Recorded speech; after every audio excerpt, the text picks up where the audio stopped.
And why would you think that had anything to do with me? I said I found it in your doctor's bag. And how did you get hold of my doctor's bag? It was in plain sight in the back of your closet, along with a young budding filmmaker. Where to begin? What were you doing in my closet, and who was this budding whatever? Marco. He was trying to catch me in flagrante with your ward. Well, first my sister, and now my foster daughter? You pervert! I'm standing before you, asking you to give my father another chance. My dad shouldn't have to suffer for what I made him do. He loves you, Mrs. Davidson. You think they're dead yet? Wrapped around that big oak tree at the bottom of the hill. Jess? What are you doing here? Well, we saw Mom, and she offered to go pick up the wine herself, so... Well, her car's still here. She took mine.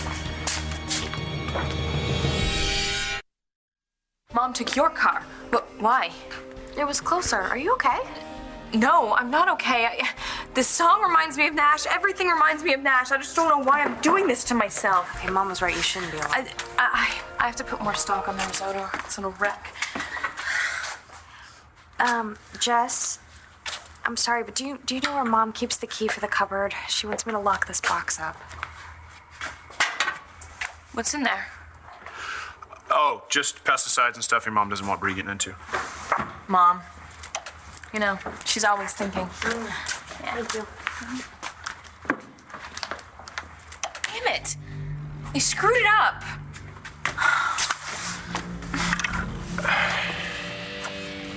Vicky is driving a car with the brake lines cut. Vicky, Nikki, whatever her name is, she deserves it after what she did to me when I was little. She just wasn't supposed to be the one to die tonight.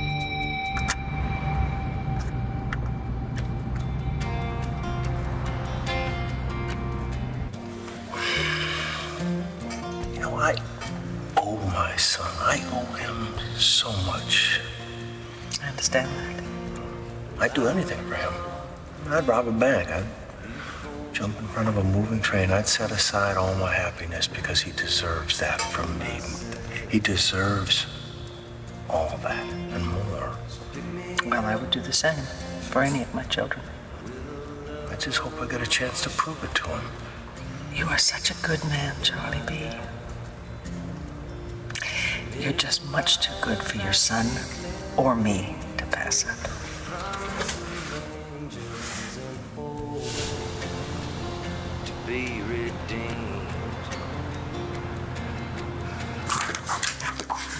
I wish we were all back at the Bon Jour.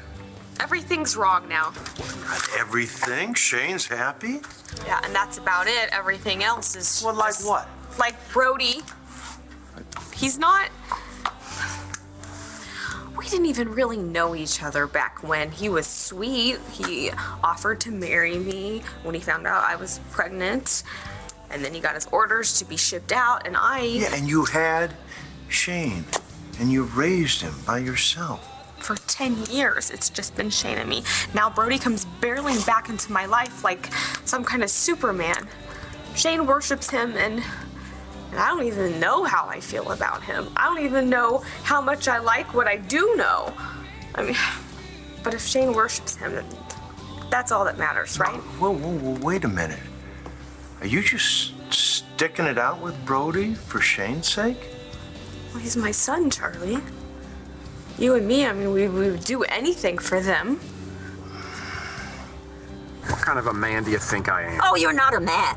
You're a depraved animal. That kid is 16 years old. Langston knows that you despise my marriage with your sister, so she tried to seduce me and get it on tape so she could prove that I was cheating on Addie. Tried to seduce you? I told you, the whole thing was a setup. Hence Marco in the closet. She did all of that for me. Oh, what? You approve of this? She's a Cramer already? Oh, God. Take me straight home. I want to see for myself that that girl is not traumatized by what you did. You don't get to go anywhere until I find out why you've got the date rape drug in your medical bag. Not that a Cramer woman wouldn't do anything to get a guy into bed. If indeed that drug was in my medical bag, it was probably there from a time long ago when I was treating somebody for anxiety, sleep deprivation, or any of the other legitimate reasons why one would prescribe that drug. Yeah, I think you'd use it to get Charlie drunk. You and Gigi were so close in high school. Now you're neighbors. Don't you get to spend time together? Well, we've been pretty busy doing other stuff. You got married. That's right. You're the one who bought the ring that Gigi pawned for Marcy. That's me. Wait.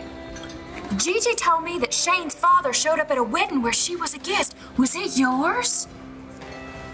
Yeah. So tell me, what was it like? Oh, this Navy SEAL come back from the dead mysteriously. Oh, I wish I could have seen the look on Gigi's face. It was something, all right. Oh, I mean, she never dated anyone the whole time she was here. I always thought she was still stuck on Shane's father, but Mo thought there was someone else holding her back. Which one of us got it right? I don't know. Oh, sit down, honey. You know, I hope that girl doesn't spend one more second of her life hiding the way she really feels like Mo and I did. So anyway, the reason I came here was I was asking about this dishwasher, David Vickers, who actually helped us to see what our true feelings were.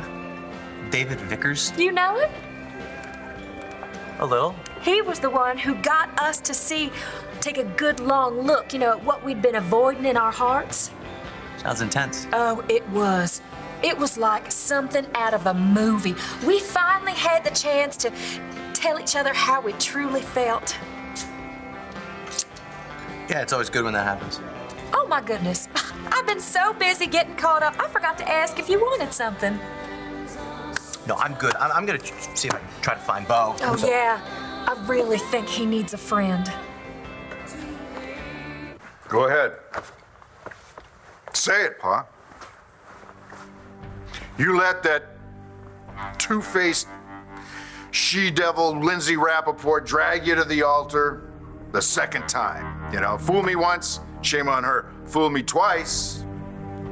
You're damn straight. You're a fool. You know what Clint told me after you died? He told me that the reason that you were so hard on me is because I was the one horse you could never break. That's the kind of crap that's said at funerals. I could break you anytime I wanted. Still can.